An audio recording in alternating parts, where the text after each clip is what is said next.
Yang bangka atau malu hanya ada ban bangka kan, mai kita pedai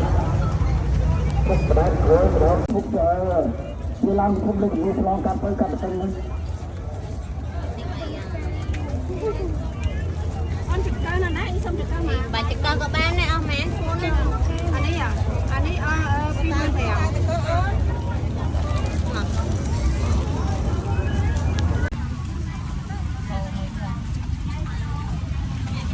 Lên xanh này mong, nhắm tích lên xanh này. Sấy so có phong giống nặng ấy, không thùng mà na. Sấy so phong giống nặng không thùng na sấy so ấy. Miên sấy so, miên sấy máu, miên sấy kiêu, miên sấy cả hôm. Miên sấy lương tiết. Không thùng mà na.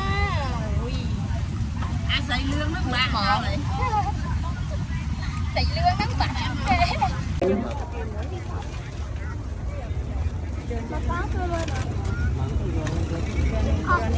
Mới xong á.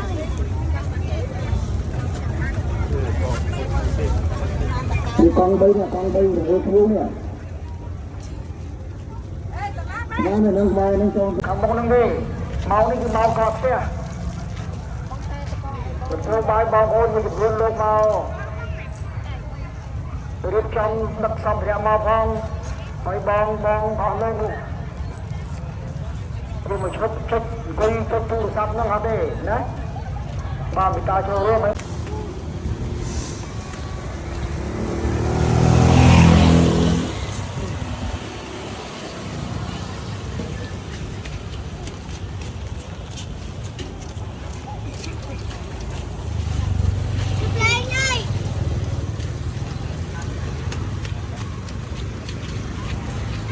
Con em ấy sân này bóng.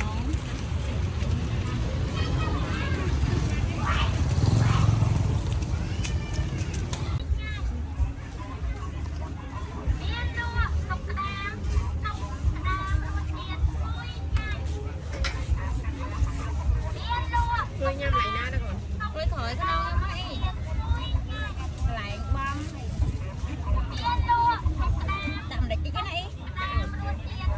Nào tôi xỉu về đi cái này. Pi nè. Bởi vì program nào đi cùng cho nó khi ăn phá nhà đi bà không mà cha đã linh đi con bay nên một câu một lo anh ấy mà program này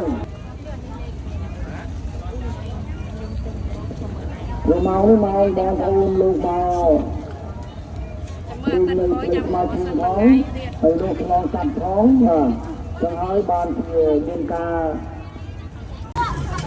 Hãy subscribe cho kênh Ghiền Mì Gõ để không bỏ lỡ những video hấp dẫn.